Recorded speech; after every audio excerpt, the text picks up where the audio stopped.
Hello दोस्तों, मैं रामित right way chemistry के यूट्यूब चैनल पे आप सबों का स्वागत करता हूं। आज रेडियो एक्टिविटी का तीसरा लेक्चर है। इससे पहले रेडियो एक्टिविटी के 2 लेक्चर अपलोड किए जा चुके हैं हमारे यूट्यूब चैनल पे। आज का यह लेक्चर यूट्यूब के साथ साथ फेसबुक पर भी जाएगा, आप दोनों जगह पर देख सकते हैं। प्रथम 2 लेक्चर की बात करें तो रेडियो एक्टिविटी से संबंधित बहुत सारे पॉइंट्स को हम आप लोगों ने पढ़ा है, जो हमारे विभिन्न प्रकार के प्रतियोगिता परीक्षा के लिए बहुत ही आवश्यक होगा। जैसे मान लीजिए कि आप यदि क्लास 11th के विद्यार्थी हैं, चाहे किसी भी बोर्ड के हैं, ठीक है, किसी भी बोर्ड से तैयारी कर रहे हैं और रेडियो एक्टिविटी को सीखना चाहते हैं, तो यह लेक्चर आपके लिए बहुत ही उपयोगी साबित होगा। जैसे कि इसमें जो चीज़ें आपको बताया जा रहा है वो बोर्ड के लिए तो आवश्यक है ही है, और यदि आप केंद्रीय विश्वविद्यालय की तैयारी, प्रवेश परीक्षा की तैयारी करना चाहते हैं तो उसके लिए भी यह लेक्चर बहुत ही महत्वपूर्ण है, बहुत ज़्यादा उपयोगी है। इसके अलावा आप BCE का एग्ज़ाम देना चाहते हैं, स्टेट लेवल का इंजीनियरिंग या नर्सिंग का एग्ज़ाम देना चाहते हैं, उसके लिए भी आवश्यक है। इसके अलावा आप पॉलिटेक्निक की तरह तैयारी कर रहे हैं या फिर पैरामेडिकल की तैयारी कर रहे हैं, तो उसके लिए भी रेडियो एक्टिविटी जो होता है वह बहुत ज़्यादा आवश्यक होता है। अब रेडियो एक्टिविटी में प्रथम 2 लेक्चर में हमने किन किन चीज़ों को डिस्कस कर रखा है, इन बातों पर चर्चा करेंगे। अभी आप देख रहे थे कि यह टॉपिक, यह चैप्टर किन किन एग्जाम के लिए आवश्यक है। पिछले प्रथम 2 लेक्चर में जिन जिन चीज़ों का चर्चा हमने किया है उसमें से सबसे पहला है कि भाई रेडियो सक्रियता है क्या। इस बात को बहुत अच्छे तरीक़ा से समझा गया है कि रेडियो सक्रियता क्या है और रेडियो सक्रियता का डेवलपमेंट किस प्रकार से हुआ, रेडियो सक्रियता किस प्रकार से अस्तित्व में आया और मानव समाज के लिए उपयोगी साबित हुआ। हालांकि मानव समाज के लिए उपयोगी साबित हुआ, इस बात का डिस्कशन आज के लेक्चर में होना है, लेकिन पिछले लेक्चर में ये हो चुका है। रेडियो सक्रियता के लिए जिम्मेदार अल्फा, बीटा एवं गामा के बारे में पूर्ण रूपेण चर्चा हुआ, इसके उत्सर्जन के बारे में चर्चा हुआ। इसके अलावा हम लोग रेडियो सक्रियता के विखंडन स्थिरांक lambda is equal to 2.303 by t log n nought upon n, इस पर भी हम लोगों ने चर्चा किया और इसे सत्यापित किया। इस पर बनने वाले न्यूमेरिकल्स प्रश्न को भी हम आप लोगों ने देखा था। इसके अलावा हम आप लोग एक मैजिक नंबर पढ़े थे, जादुई संख्या पढ़े थे, तत्पश्चात टी हाफ आया था, अर्ध जीवन काल 0.693 बटा लैम्डा, इस पॉइंट्स को भी डिस्कशन किया गया। इसके अलावा हम आप लोग औसत जीवन काल 1.44 गुना टी हाफ का उपयोग किए थे, ये पॉइंट्स भी आया था। इसके अलावा अगर हम बातचीत करें तो हम यहाँ कह सकते हैं कि औसत जीवन काल जो है सर, वह अर्ध जीवन काल का 1.44 गुना है।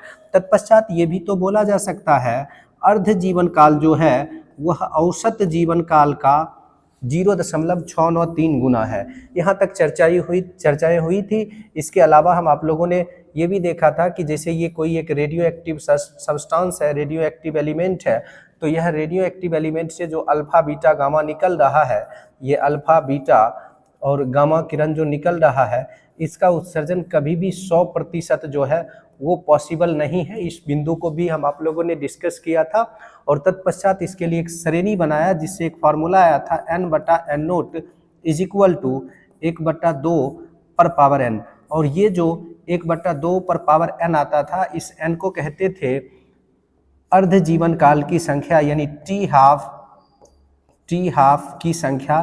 टी हाफ कितना हो सकता है, इस पॉइंट्स को ये बोला जा सकता है या बोला जाता है। तो यहाँ तक के बिंदु के ऊपर हम आप लोगों ने कंप्लीटली चर्चा कर लिया था। अब इससे थोड़ा और आगे चलते हैं सर। आज के क्लास में जो पॉइंट्स हम लोग डिस्कस करने वाले हैं उसमें सबसे पहला बिंदु है रेडियो सक्रियता श्रेणी, रेडियो एक्टिव सीरीज। अब रेडियो एक्टिव सीरीज होता क्या है, इन बात को पहले समझ लेते हैं फिर लिखेंगे सर। तो जरा सा रेडियो एक्टिव सीरीज को यदि आप डिस्कस करेंगे, जैसे मान लीजिए कि आपके पास कोई एक एलिमेंट है, रेडियो सक्रिय तत्व है A, और इस A तत्व से कुछ अल्फा निकला और कुछ बीटा निकला। पिछले क्लास में जब आप अल्फा और बीटा का उत्सर्जन कराते थे तो आप पाते थे कि एक नया एलिमेंट बनता है। तो यहाँ पर मान लेते हैं वह नया एलिमेंट क्या बना, B बना। अब फिर से इस B ने भी कुछ अल्फा और कुछ बीटा निकाला, नया एलिमेंट क्या बना, C बना। ये प्रक्रियाएं अभी रुकी नहीं है, आगे अनवरत रूप से चल पा रही है। इससे भी कुछ अल्फा और बीटा निकला, नया एलिमेंट डी बना। अभी भी ये प्रक्रिया नहीं रुका है, इससे भी अल्फा और बीटा निकला, नया एलिमेंट ई बना। ये प्रक्रिया अनवरत इस प्रकार से चल रही है। इससे क्या होता है, एक श्रेणी बनता है, एक सीरीज बन जाता है।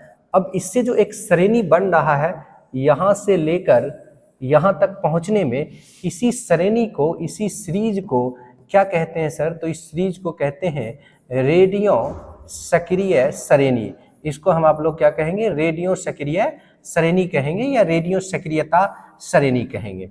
अब ये रेडियो सक्रियता श्रेणी को हम लोग पॉइंट वाइज करके डिस्कस कर लेते हैं। समझ तो चुके ही है, बस केवल इस पर डिस्कशन की आवश्यकता है, तो आसानी से डिस्कशन हो जाएगा। देखिए क्या कह रहा है, रेडियो सक्रिय तत्व से जब अल्फा एवं बीटा किरण का उत्सर्जन होता है तो नए तत्व का निर्माण होता है, एक नया तत्व बनता है। पुनः जो नया तत्व बना है, अल्फा एवं बीटा किरण का उत्सर्जन कर नए तत्व का निर्माण करता है। यह प्रक्रिया तब तक चलते रहता है जब तक कि नाभिक क्या ना हो जाए, अस्थाई ना हो जाए ना, नाभिक अस्थाई ना हो जाए। इस प्रकार रेडियो सक्रिय तत्व के श्रेणी का निर्माण होता है, रेडियो सक्रिय तत्व का एक सीरीज बन जाता है। उसी सीरीज को हम क्या कहते हैं सर? रेडियो सक्रियता श्रेणी कहते हैं। और ये रेडियो सक्रियता श्रेणी जो आप देख रहे हैं, ये 4 प्रकार का है। रेडियो सक्रियता श्रेणी कितने प्रकार का है? 4 प्रकार का है। कौन कौन सा? जैसे सबसे पहला थोरियम। थोरियम जो है वो नेचुरल है, यानी प्राकृतिक रेडियो सक्रिय श्रेणी है, और ये 4n टाइप के अंदर आता है। इसका पेरेंट एलिमेंट होता है थोरियम 90, 232, और फाइनल एलिमेंट होता है जहां तक ये टूटता है वो होता है लेड 208। लेड 208, इस बात का ध्यान रखिएगा। इसके बाद दूसरा है नेपचुनियम। नेपचुनियम एकमात्र साइंथेटिक है, कृत्रिम रेडियो सक्रिय श्रेणी है, मानव निर्मित रेडियो सक्रिय श्रेणी है, और इसका जो टाइप एक्सप्लेन होता है सर, वो टाइप एक्सप्लेन है 4n+1 टाइप। इसे हम कहते हैं 4n+1 टाइप। ये नेपचुनियम से स्टार्ट होता है, ये पोलोनियम से स्टार्ट होता है और समाप्त होता है बिस्मथ पर। अब एक पॉइंट यहाँ पर और देखिएगा कि नेपचुनियम एकमात्र ऐसा रेडियो सक्रिय श्रेणी है जो लेड पर समाप्त नहीं होता है। कौन सा रेडियो सक्रिय श्रेणी लेड पर समाप्त नहीं होता है? तो नेपचुनियम। इन बातों का ख्याल रखिएगा। कहां पर समाप्त होता है? बिस्मथ के ऊपर। तीसरा रेडियो सक्रिय श्रेणी है हमारे पास यूरेनियम। यूरेनियम भी नेचुरल है, इसका टाइप है 4n+2।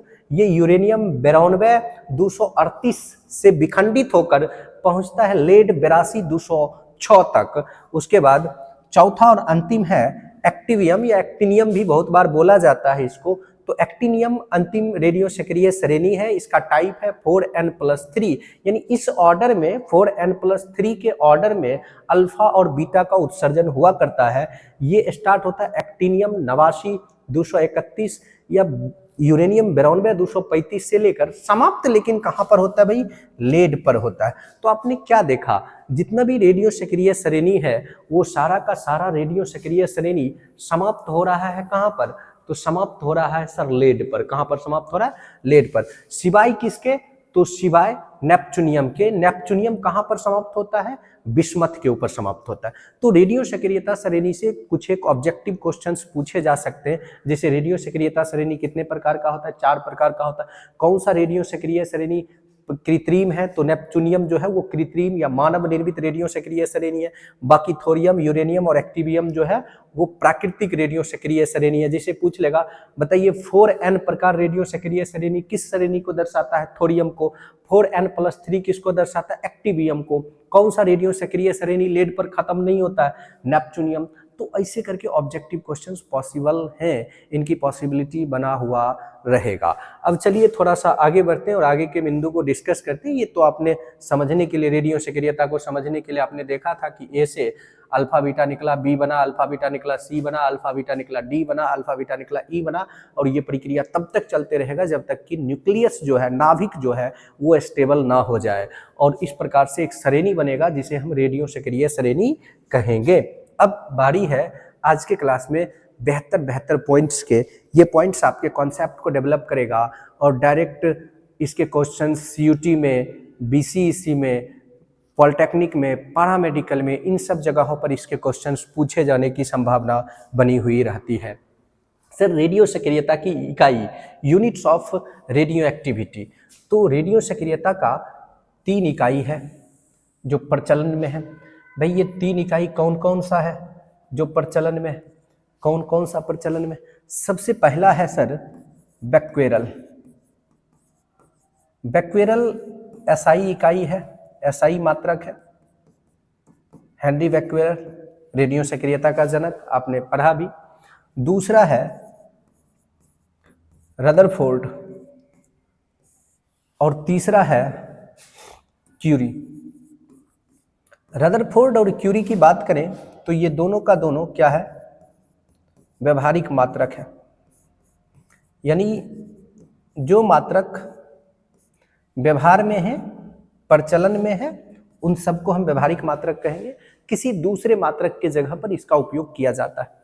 अब एक्चुअल में बैक्वेरल जो है वह एक डीपीएस है। अब आपके मन में एक सवाल आएगा कि ये डीपीएस क्या है? डीपीएस का मतलब है सर दिस इंटीग्रेशन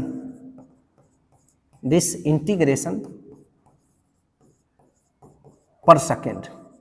भाई 1 सेकेंड में होने वाले विखंडन को जो रिप्रेजेंट करता है उसको डीपीएस कहते हैं। तो बैक्वेरल जो है वह प्रति सेकेंड 1 विखंडन को दर्शाता है, यानी 1 डीपीएस बराबर 1 बैक्वेरल। इसलिए 1 डीपीएस बराबर 1 बैक्वेरल। इसलिए रेडियो सक्रियता का एसआई इकाई डीपीएस के जगह पर क्या बोला जाता है? बैक्वेरल बोला जाता है। तो आप डीपीएस बोल लीजिए या बैक्वेरल बोल लीजिए, दोनों सही होगा। ज्यादा बेहतर क्या है, आप साइंटिस्ट का नाम यूज करिए। साइंटिस्ट का नाम क्या है? बैक्वेरल। तो बैक्वेरल यूनिट यूज होता है। अब बारी है रदरफोर्ड का। रदरफोर्ड में बोला गया सर प्रति सेकंड 10⁻6 विखंडन, प्रति सेकंड 10⁻6 विखंडन, यानी 10⁻6 डीपीएस को 1 रदरफोर्ड कहेंगे सर। तो देखो हुआ क्या, एक बड़ा नंबर 10⁻6 विखंडन, अगर 1 सेकंड में इतना विखंडन हो जाए तो उसको रदरफोर्ड में रिप्रेजेंट करेंगे। किस में रिप्रेजेंट करेंगे? रदरफोर्ड में। तो प्रति सेकंड 10⁻6 विखंडन को 1 रदरफोर्ड कहते हैं। किस कंडीशंस में? तो रेडियो सक्रियता के इकाई के स्थिति में। चलते हैं अब क्यूरी के पास। क्यूरी ने भी एक पॉइंट निर्धारित किया। इन्होंने कहा कि प्रति सेकंड 3.7 गुना 10⁻10, इन्होंने और बड़ा नंबर यूज किया।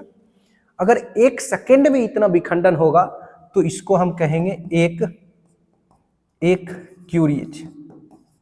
ठीक है, एक क्यूरी कहेंगे, एक क्यूरी कहेंगे सर। इन बातों का ख्याल रखना। तो प्रति सेकंड 3.7 गुना 10⁻10 डीपीएस इतना विखंडन है तो उसको एक क्यूरी बोला जाएगा। तो उम्मीद है कि ये पॉइंट्स आपको समझ में आ गया होगा। बैक्वेरल, रदरफोर्ड और क्यूरी, यानी रेडियो सक्रियता के 3 इकाई हैं, बैक्वेरल है, रदरफोर्ड है और क्यूरी है।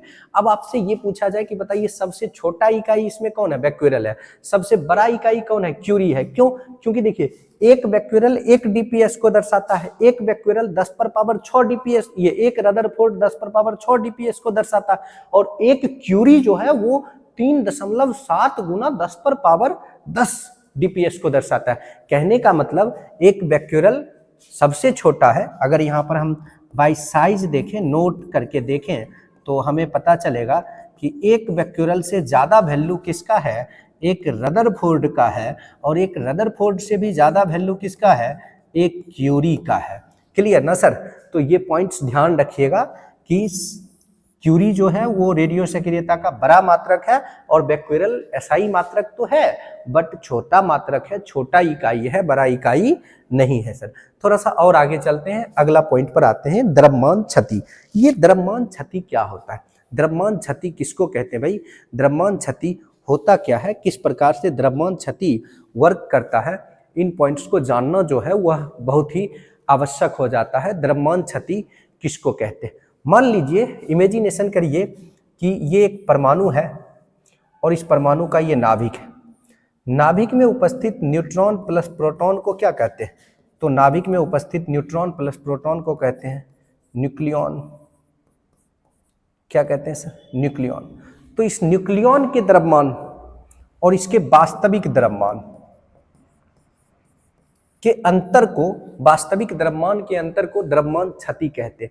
अर्थात एक चीज तो क्लियर है, न्यूक्लियॉन में न्यूट्रॉन प्लस प्रोटॉन है, वास्तविक द्रव्यमान हमारे पास क्वेश्चंस में दिया रहेगा। अर्थात जब कभी भी द्रव्यमान क्षति पर हम लोग चर्चा करेंगे तो इलेक्ट्रॉन के बारे में कोई स्टेटमेंट यहाँ नहीं है, कुछ भी नहीं है, इन बातों का प्रॉपर ख्याल रखना है।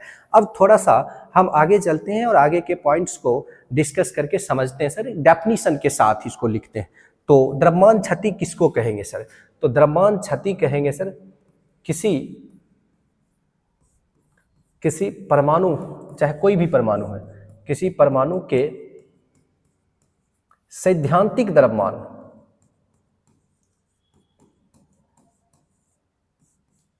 सैद्धांतिक द्रव्यमान जो सिद्धांत से निकलेगा, एवं वास्तविक द्रव्यमान, एवं वास्तविक द्रव्यमान के अंतर को क्या कहते हैं सर? तो के अंतर को द्रव्यमान क्षति कहते हैं। अब इसके अंतर को हमने द्रव्यमान क्षति तो कह दिया, इसे सामान्य तौर पर द्रव्यमान क्षति को जो है उसको हम डेल एम से सूचित करेंगे। इसे डेल एम से सूचित किया जाता है। डेल एम इसका सिंबल हो जाता है, सिंबॉलिक टर्म में लिख देंगे, इसे डेल एम से सूचित किया जाता है। अब फाइनली, अर्थात पॉइंट को समझिए, डेल एम बराबर यानी द्रव्यमान क्षति बराबर सैद्धांतिक द्रव्यमान, सैद्धांतिक द्रव्यमान मतलब जो द्रव्यमान सिद्धांत से हम निकालेंगे, सूत्र से निकालेंगे, माइनस वास्तविक द्रव्यमान, और जो वास्तव में उसका द्रव्यमान होगा, उन दोनों के अंतर को हम क्या कहेंगे?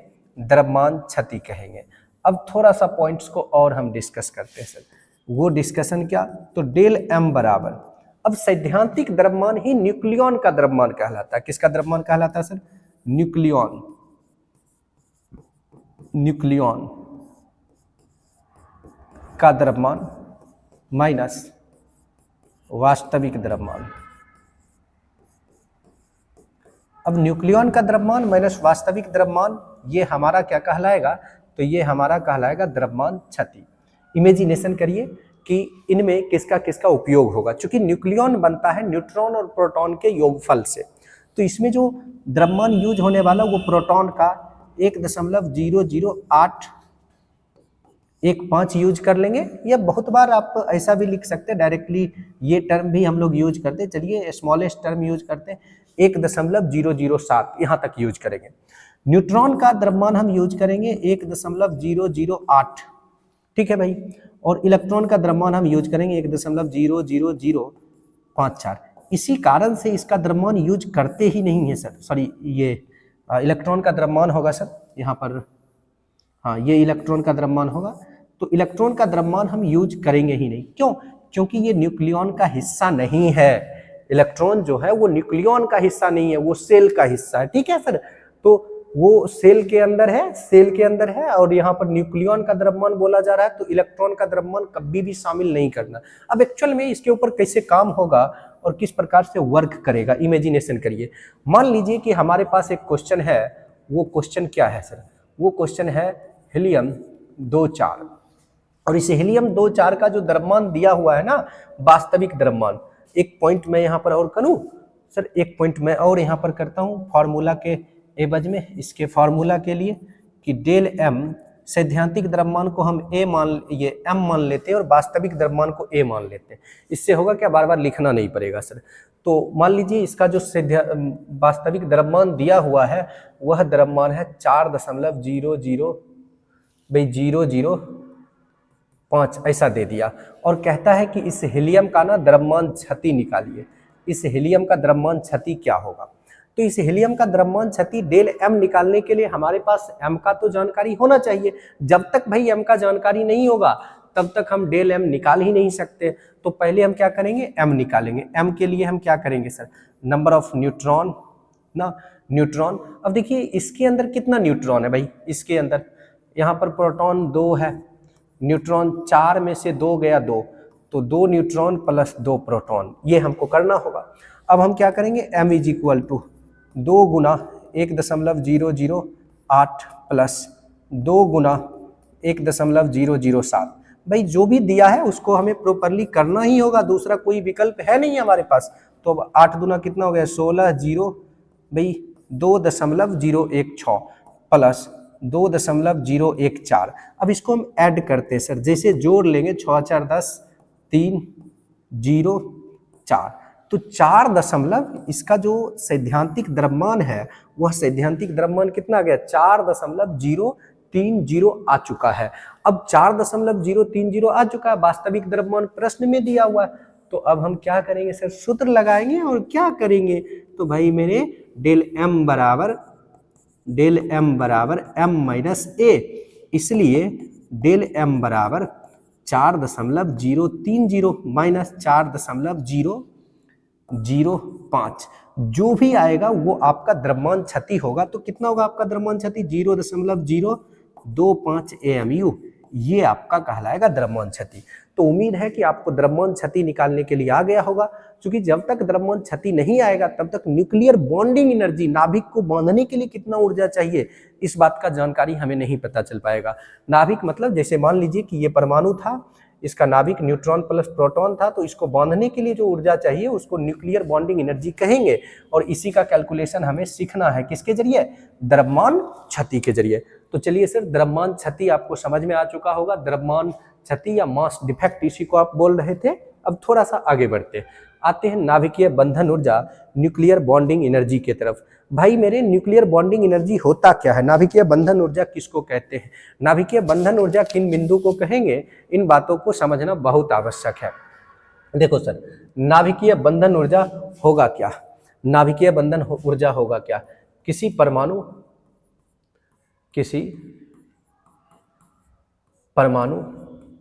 के नाभिक, किसी परमाणु के नाभिक के निर्माण, नाभिक के निर्माण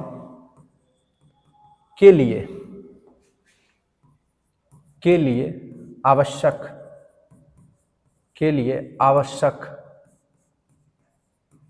न्यूनतम ऊर्जा को, आवश्यक न्यूनतम ऊर्जा को क्या कहेंगे, नाभिकीय बंधन, नाभिकीय बंधन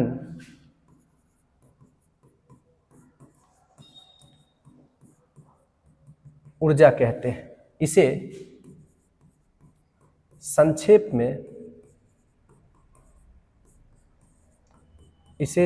में न्यूक्लियर बॉन्डिंग एनर्जी यानी NBE लिखा जाता है। अब एक्चुअल में इस नाभिकीय बंधन ऊर्जा का गणना जो है वो आइंस्टीन के ऊर्जा समीकरण के सहायता से किया गया। तो आइंस्टीन के ऊर्जा समीकरण के हम लोग सहायता से चलेंगे। आइंस्टीन के ऊर्जा समीकरण से, तो आइंस्टीन ने जो ऊर्जा समीकरण दिए वो ऊर्जा समीकरण क्या था, E is equal to mc²। अब देखिए E is equal to mc², यहाँ पर हमें NBE लेना है, न्यूक्लियर बॉन्डिंग एनर्जी यूज करना है। तो हम लिख लेते हैं nuclear bonding energy is equal to, अब ये डिपेंड करता है द्रव्यमान क्षति पर, डेल m।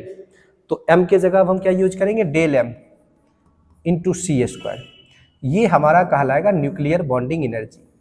अब न्यूक्लियर बॉन्डिंग एनर्जी का एक फॉर्मूला आ गया, और न्यूक्लियर बॉन्डिंग एनर्जी जब कैलकुलेट करके आता है सर, तो ये वैल्यू हमारे पास आता है, nuclear bonding energy is equal to 931.5 भाई डेल m गुना 931.5 मेगा इलेक्ट्रॉन वोल्ट। ये अप्रॉक्स वैल्यू है, एग्जैक्ट नहीं है, यानी लगभग।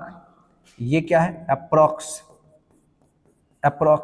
अब आपके मन में एक सवाल यहाँ आ सकता है कि ये वैल्यू आ कहाँ से गया सर, ये वैल्यू कहाँ से आ गया, इस बात पर चर्चा हम लोग करेंगे, इसको सत्यापित करेंगे।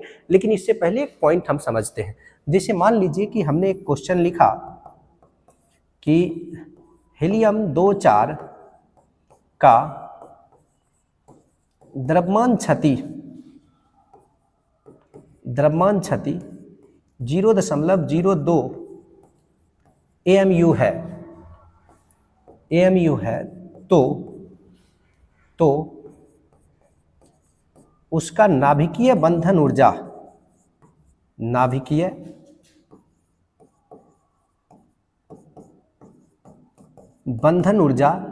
ज्ञात करें।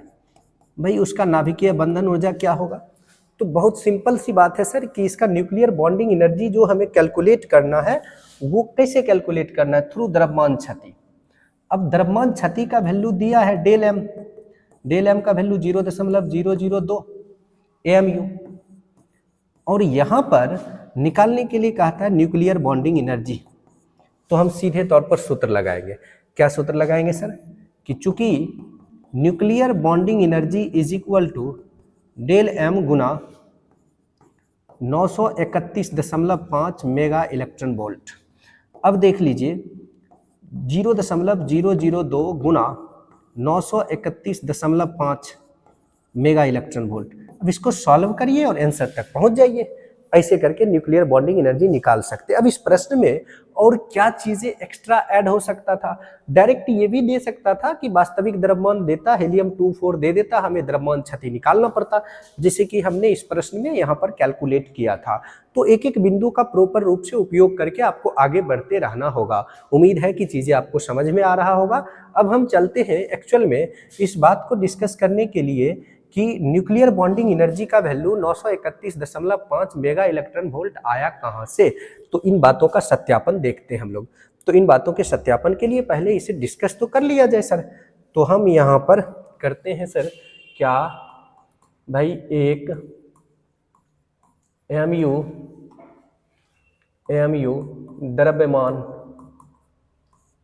द्रव्यमान क्षति के लिए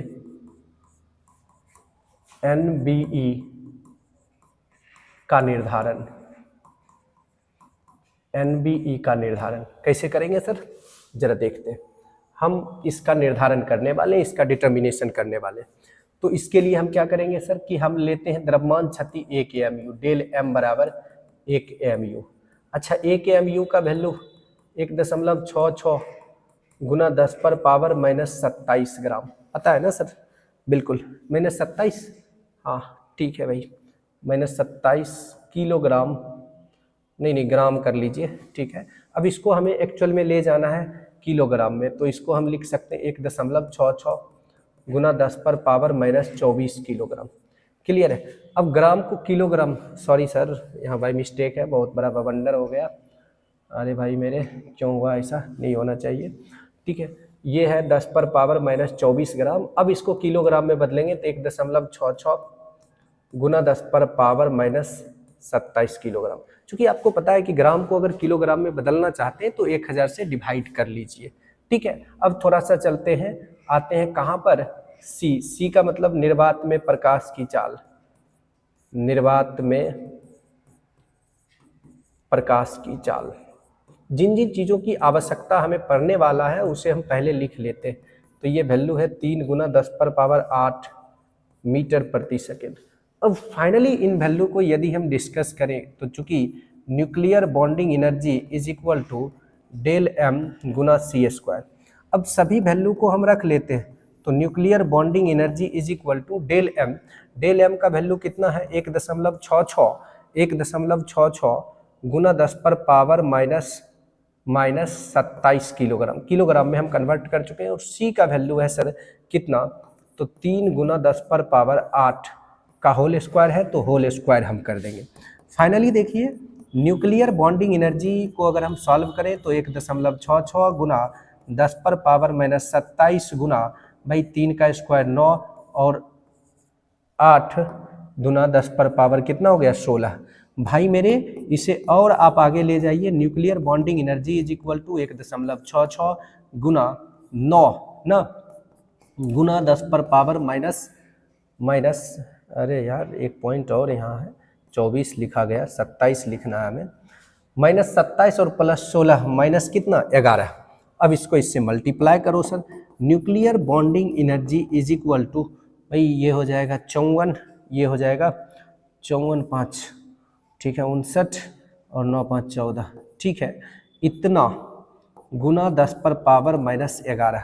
अब ये वैल्यू एक्चुअल में आया किस में है, तो ये देखिए हमने लिया है किलोग्राम एसआई मात्रक, ठीक है ना, MKS, उसके बाद मीटर पर सेकेंड का होल स्क्वायर, तो किलोग्राम मीटर स्क्वायर पर सेकेंड स्क्वायर, मतलब ये तो जूल है सर, ये क्या है, जूल है।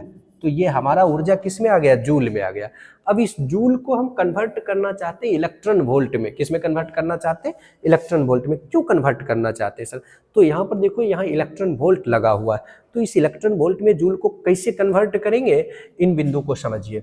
तो आपको ऑलरेडी पता है सर, क्या पता है सर, कि चूंकि एक electron volt is equal to 1.6025 गुना 10 पर पावर -19 जूल। भाई मेरे अब जूल को जूल से डिवाइड कर लीजिए, वैल्यू इलेक्ट्रॉन वोल्ट में आ जाएगा, इसलिए nuclear bonding energy is equal to ये 14.94 गुना 10 पर पावर -11 बटा 1.6025 गुना 10 पर पावर -19, ऊपर जूल नीचे जूल कैंसिल, अब ईवी में आ गया इलेक्ट्रॉन वोल्ट में। फाइनली देखिए sir, nuclear bonding energy is equal to, जब इन डेटा को आप सॉल्व करेंगे तो ये आंकड़ा आपके पास आएगा लगभग 932.5 के आसपास, ऐसा चलते रहेगा, गुना 10 पर पावर, अब ये कट गया भाई, ये कट गया, ये कट गया, तो बचेगा कितना, 10 पर पावर -8, सॉरी सर यहाँ पर 932 नहीं, ये होगा 9.325, ऐसे करके चलते रहेगा, ये चलते रहेगा, गुना 10 पर पावर, नीचे से -8 ऊपर चला गया, 10 पर पावर +8 इलेक्ट्रॉन वोल्ट ना। इन वैल्यू को अब ध्यान से समझिए। अब इसी को यहाँ क्या किया गया, nuclear bonding energy is equal to, इससे 10 पर पावर 2 ले आए, 932.5 लिखा हमने, गुना 10 पर पावर 6 इलेक्ट्रॉन वोल्ट। अब देखिए 1 मेगा इज इक्वल टू होता है 10 पर पावर 6, ठीक है, तो 10 पर पावर 6 को हटाकर nuclear bonding energy is equal to 932.5 mega electron volt. तो आपके मन में एक सवाल आएगा 931.5 क्यों लिखा गया, जबकि आ तो रहा है 932.5 जब आप कैलकुलेट करेंगे, तो ये एक अप्रोक्स वैल्यू था, और चूंकि ये 1 AMU के लिए आया है, कितना के लिए आया है, 1 AMU के लिए आया है। अगर हम 2 AMU के लिए लाते तो 2 से गुना करते, 3 के लिए लाते 3 से गुना करते, 4 के लिए लाते 4 से, 5 के लिए लाते, मतलब समझ रहे हैं। तो हम यहां पर कर देते हैं नेक्स्ट पॉइंट में, डेल एम के लिए nuclear bonding energy is equal to del m गुना 932.5 मेगा इलेक्ट्रॉन वोल्ट। ये एग्जैक्ट वैल्यू है, लेकिन इस वैल्यू को हम यूज क्या करते हैं सर, यूज ये करना है, और nuclear bonding energy is equal to del m गुना 931.5 मेगा इलेक्ट्रॉन वोल्ट। अब आपके मन में ये भी सवाल चलेगा कि ऐसा क्यों होता है, ऐसा इसलिए होता है कि न्यूक्लियॉन की स्थिति में, यानी नाभिक में न्यूट्रॉन और प्रोटॉन में थोड़ा सा वेरिएशन होता है ना, थोड़ा बदलाव होता है, उस बदलाव के कारण ये वैल्यू एक एवरेज पॉइंट पर निकाल कर दिया गया कि क्या यूज करना है, 931.5 मेगा इलेक्ट्रॉन वोल्ट ही यूज करना है, ठीक है। इसी के ये स्टैंडर्ड पैमाना है और पूरा अंतर्राष्ट्रीय स्तर पर इसी चीज का उपयोग किया जाता है।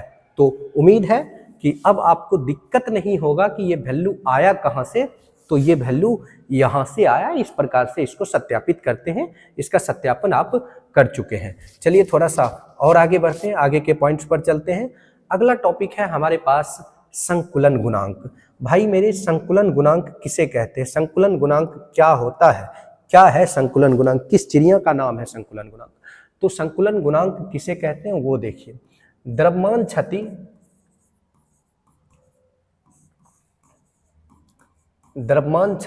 द्रव्यमान में जो क्षति हुआ वो, एवं वास्तविक द्रव्यमान, जो भी रियल द्रव्यमान है, वास्तविक द्रव्यमान के अनुपात को, इसका जो अनुपात होगा के अनुपात को, रेशियो को, के अनुपात को संकुलन गुणांक कहते हैं। संकुलन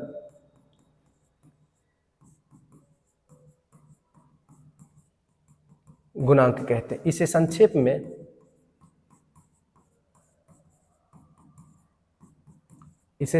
में पीएफ लिखा जाता है। इसका सिंबल हो जाता है पीएफ, अर्थात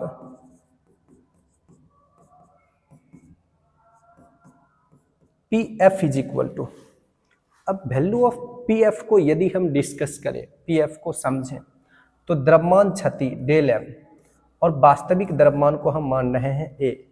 भाई मेरे डेल एम बटा ए, या इसी पॉइंट्स को हम लिख सकते हैं पीएफ बराबर एम माइनस ए बटा ए। यही सूत्र तो था, लेकिन सर ये वैल्यू बहुत कम आता है। एक तो आपने देखा द्रव्यमान क्षति का जो वैल्यू आता है वो बहुत ज्यादा कम आता है, और उस वैल्यू को और ए से डिवाइड कर देंगे और कम हो जाएगा। तो इसे दशमलव से मुक्त करने के लिए, मतलब यहां पर एक पॉइंट हम लिख लेंगे, संकुलन गुणांक, संकुलन गुणांक को पूर्णांक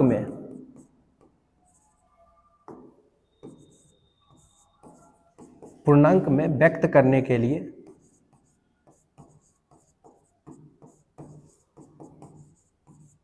पूर्णांक में व्यक्त करने के लिए 10 पर पावर 4 से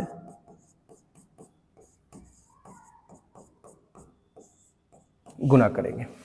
अब इसे पूर्णांक में हमें लिखना है तो 10 पर पावर 4 से गुना करेंगे, यानी फाइनली इसलिए पीएफ बराबर एम माइनस ए बटा ए गुना 10 पर पावर 4, ये वैल्यू हो गया। और इस वैल्यू के अकॉर्डिंग टू हम प्रॉपर वर्क कर लेंगे। तो उम्मीद है कि संकुलन गुणांक आप अच्छा से समझ चुके होंगे ना। अब संकुलन गुणांक के बाद थोड़ा सा आगे चलते हैं और आते हैं नाभिकीय विखंडन पर। इस दुनिया में किससे छुपा है नाभिकीय विखंडन? नाभिकीय विखंडन के एक एक स्थिति को हर कोई बेहतर रूप से समझते आया है, और नाभिकीय विखंडन जो है वह एक एक चीज को स्पष्टता के साथ रिप्रेजेंट करता है। सर नाभिकीय विखंडन होता क्या है, इन बातों को जानना बहुत ही आवश्यक है। होता क्या है कि सर जब कोई बड़ा परमाणु, बड़े आकार का परमाणु टूट जाए ना, मान लीजिए, वैसा प्रक्रिया, सीधे तौर पर डेफिनेशन, वैसा प्रक्रिया जिसमें कोई बड़ा परमाणु, कोई बड़ा परमाणु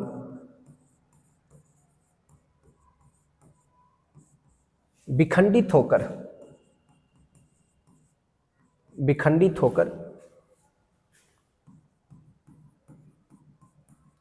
अपने से छोटे परमाणु का निर्माण कर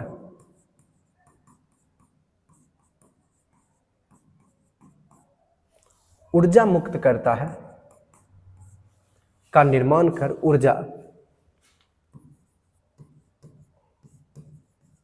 मुक्त करता है, उसे नाभिकीय विखंडन कहते हैं।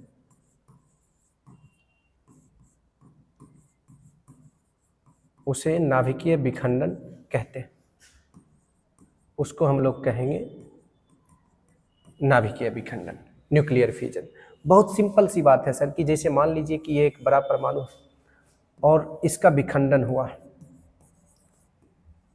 ठीक है। विखंडन होने के बाद ये अपने से छोटे छोटे परमाणु का निर्माण किया। परमाणु के निर्माण करने के बाद हो सकता है कुछ न्यूट्रॉन्स निकाला और कुछ ऊर्जा मुक्त कर दिया, ठीक है। इस प्रक्रिया को हम नाभिकीय विखंडन कहेंगे। जैसे मान लीजिए एक प्रॉपर एग्जाम्पल के जरिए इसको समझते हैं ना, प्रॉपर एग्जाम्पल के जरिए इसको समझते हैं कि यूरेनियम का विखंडन कराते हैं। यूरेनियम 92-235। अब यूरेनियम 92-235 का विखंडन कराने के लिए इस पर कुछ न्यूट्रॉन्स का बमबारी कराया जाता है। न्यूट्रॉन का जैसे बमबारी कराते हैं ठीक है।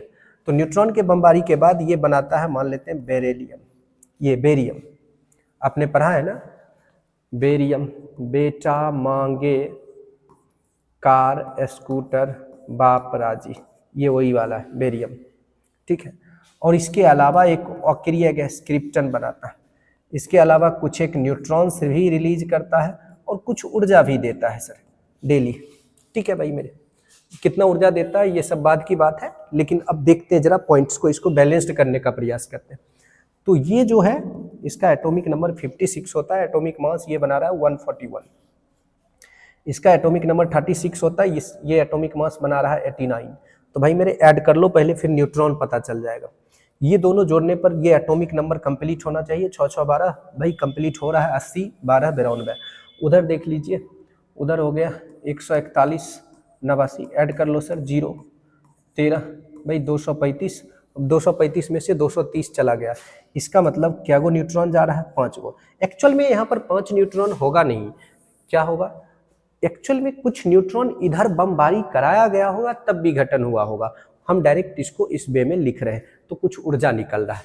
तो नाभिकीय विखंडन में, न्यूक्लियर फ्यूजन में आपने क्या देखा, वैसा प्रक्रिया जिसमें कोई बड़ा परमाणु, कोई बड़ा नाभिक विखंडित होकर अपने से छोटे नाभिक का निर्माण कर, अपने से छोटे परमाणु का निर्माण कर ऊर्जा मुक्त करता है, उसे नाभिकीय विखंडन कहते हैं। यानी अब नाभिकीय विखंडन से कुछ एक पॉइंट्स निकल के आता है। पहला पॉइंट अगर डिस्कस करें तो हम कह सकते हैं कि यह अपने से छोटे नाभिक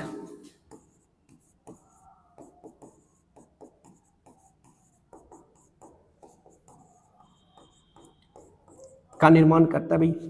दूसरा पॉइंट हम ये कह सकते हैं कि इसके लिए ये सभी ताप पर होगा, किसी भी कंडीशंस में होगा।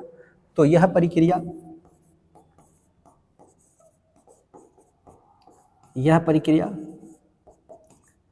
सभी ताप पर संभव होता है। और आप इन कैरेक्टर्स को यदि ध्यान में रखते रहेंगे तो नाभिकीय संलयन और नाभिकीय विखंडन में बेहतर रूप से अंतर कर पाएंगे। और जैसे एक बार टूटता है, ये एक दो टुकड़ा में टूटा तो लगभग 200 मेगा इलेक्ट्रॉन वोल्ट ऊर्जा मुक्त करता है। कितना एनर्जी रिलीज करता है, 200 mega electron volt energy release करता है सर, इन बातों का ध्यान रखिएगा। तो हम कह सकते हैं कि प्रति विखंडन, तीसरा कैरेक्टर जो इसका होगा, जो पॉइंट के लिए बहुत ही आवश्यक रहेगा, प्रति विखंडन एक बार टूटने पर प्रति विखंडन लगभग 200 मेगा इलेक्ट्रॉन वोल्ट ऊर्जा मुक्त होता है, उत्सर्जित होता है, इतना ऊर्जा बनता है। तो ये बहुत ही बेहतर है। यही कारण है कि इसका उपयोग या ये देखिए, आप किताब में ऐसा चित्र बना हुआ देखते होंगे, ये बहुत बड़ा बड़ा न्यूक्लियर प्लांट होता है, ठीक है। तो इसी न्यूक्लियर प्लांट में यूरेनियम को डालकर यूरेनियम के ऊपर न्यूट्रॉन का बमबारी कराया जाता है, तो ये टूटता है सर। किस में टूटता है, बेरिलियम में, बेरियम में, और किस में, क्रिप्टन में, और किस में, कुछ न्यूट्रॉन्स रिलीज करता है। और जो सबसे आवश्यक है वो है ऊर्जा। इसी ऊर्जा के लिए तो इस पर बमबारी कराया जाता है ना। तो यहाँ पर ये पॉइंट्स ध्यान में रखिएगा। तो कहने का मतलब है कि भाई इसको कहते हैं, ये जो आप देख रहे हैं, एक मिनट किधर चला गया, आजा मेरे भाई, आजा आजा तुझे मैं बुलाऊं, आ रहा, आ गया ये। जैसे ये पॉइंट्स आया, ठीक है, इसको कहते हैं न्यूक्लियर प्लांट। कौन सा प्लांट, न्यूक्लियर प्लांट। तो न्यूक्लियर प्लांट जो है वो, और परमाणु बम का नाम जैसे आता है ना, तो दुनिया में दो चीजें लोगों को याद आने लगता है कि हिरोशिमा और नागासाकी। क्योंकि पहला दफा परमाणु बम जो गिराया गया वो हिरोशिमा और नागासाकी, जापान के जो दो शहर पे गिराया गया था, ठीक है। तो न्यूक्लियर प्लांट और परमाणु बम इसी सिद्धांत पर काम करता है। यानी हम यहाँ कह सकते हैं नाभिकीय प्लांट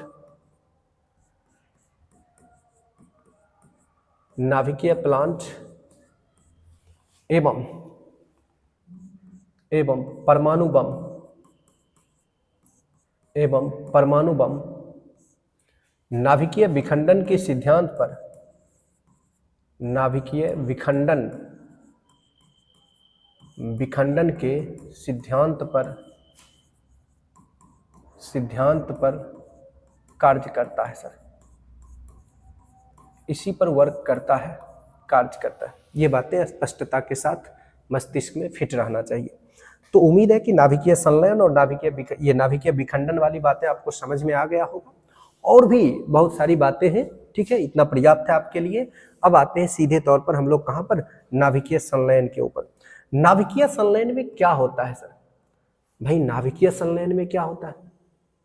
जब छोटे छोटे नाभिक परस्पर संयोजित होकर, इसको ऐसे करिए, जब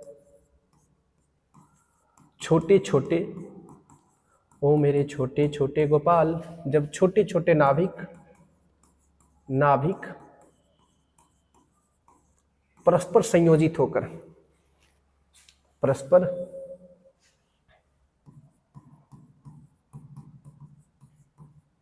संयोजित होकर, संयोजित होना मतलब जुड़कर, संयोजित होकर अपने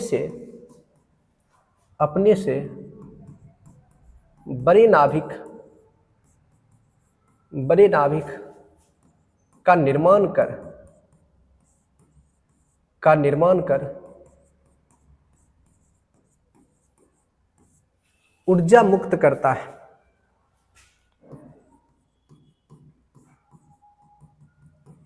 तो यह प्रक्रिया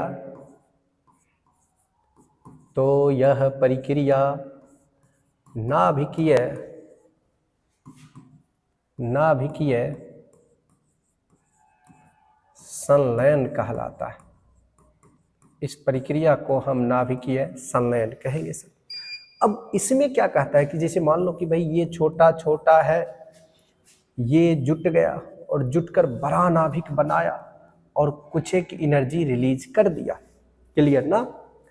तो अब इसी पॉइंट्स को यदि हम प्रॉपरली देखें, कहाँ देखें भाई, कहाँ देखें? रिएक्शन के जरिए। जैसे मान लीजिए कि हाइड्रोजन का दूसरा समस्थानिक H12 ड्यूटेरियम और तीसरा समस्थानिक H13 ट्राइटियम, ये दोनों परस्पर अटैच हुआ और अटैच होकर हीलियम बनाया 24 और रिलीज किया न्यूट्रॉन 01, साथ ही साथ कुछ एनर्जी भी दिया। तो देखिए यहाँ पर हाइड्रोजन का नाभिक छोटा है, हीलियम का नाभिक बड़ा हो गया। तो छोटे छोटे नाभिक परस्पर जुटकर बड़े नाभिक का निर्माण कर ऊर्जा को रिलीज कर रहा है, इसको हम कहेंगे नाभिकीय संलयन। अब नाभिकीय संलयन की बात अगर हम कहें, नाभिकीय संलयन की बात करें विखंडन के जरिए तुलना करके, तो देखिए यह अपने से छोटे नाभिक का निर्माण करता है, इसमें हम लिख देंगे सर यह अपने से बड़े नाभिक का निर्माण करता है। यह अपने से बड़े नाभिक का निर्माण करता है, ठीक है भैया, यह अपने से बड़े नाभिक का निर्माण करता है। अब अगर उसको देखें तो यह प्रक्रिया सभी ताप पर संभव है। नाभिकीय विखंडन जो है वो सब ताप पर होगा, लेकिन यह प्रक्रिया केवल उच्च ताप पर संभव होता है। यह प्रक्रिया केवल उच्च ताप पर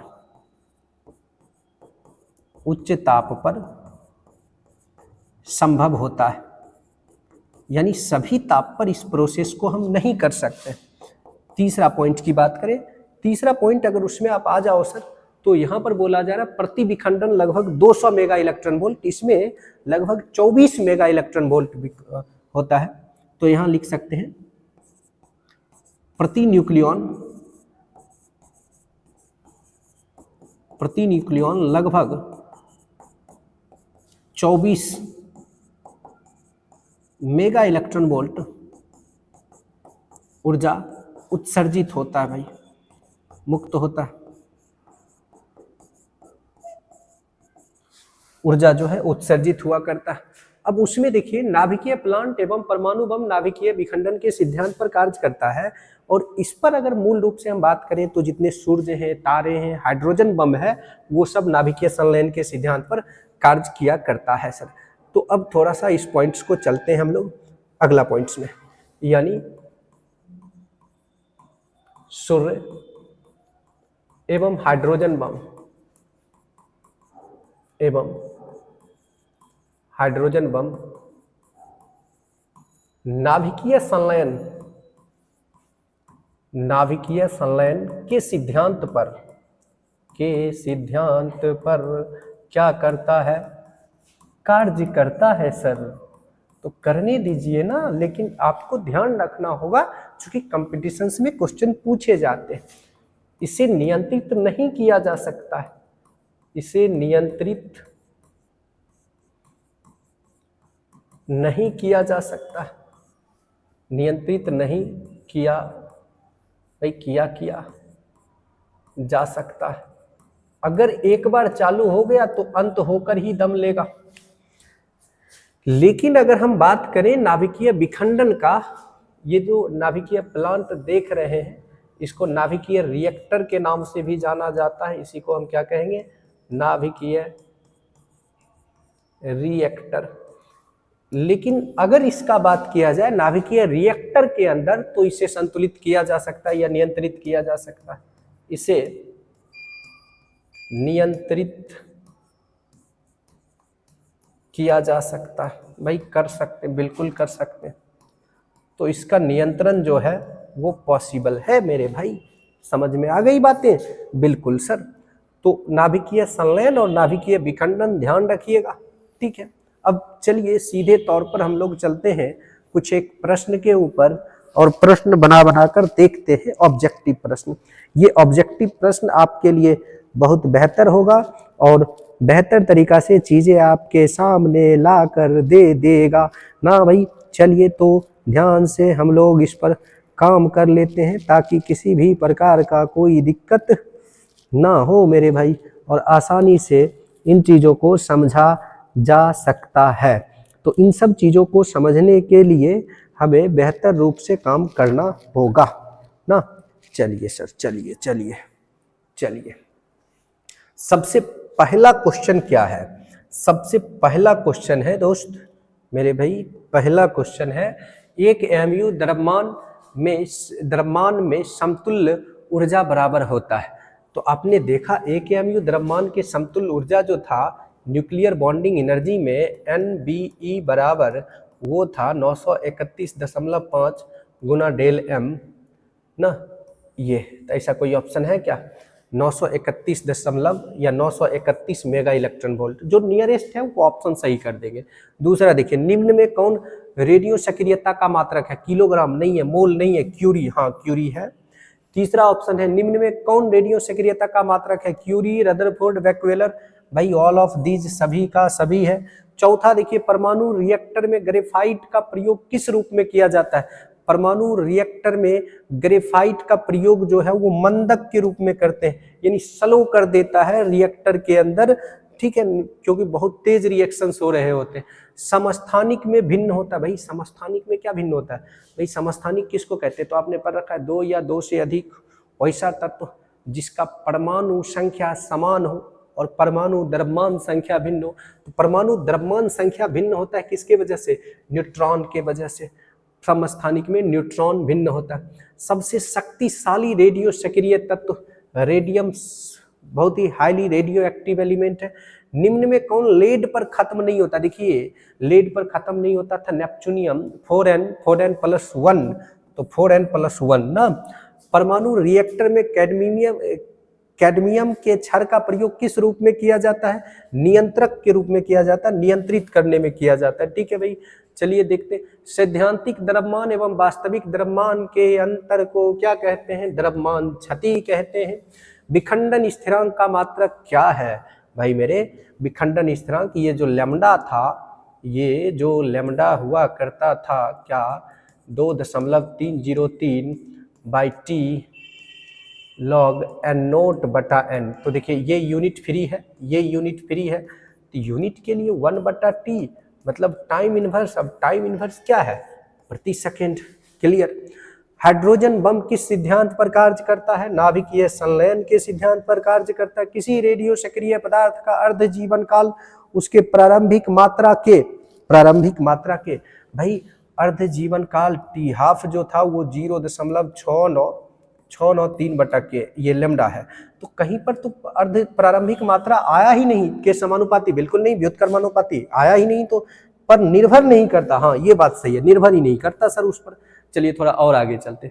भाई क्वेश्चन सेम है। अच्छा 2 पेज वही सेलेक्ट हो गया होगा। ठीक है सर। तो ये था आपका, ये क्या था सर? ये था आपका चैप्टर, जिस चैप्टर्स को अभी आप डिस्कस कर रहे थे, पढ़ रहे थे, एक एक पॉइंट्स को आपने डिस्कस किया, समझा। रेडियो एक्टिविटी इसी के साथ आपका समाप्त होता है। रेडियो एक्टिविटी के तीनों लेक्चर को देखिए और तीनों लेक्चर को बेहतर रूप से समझिए।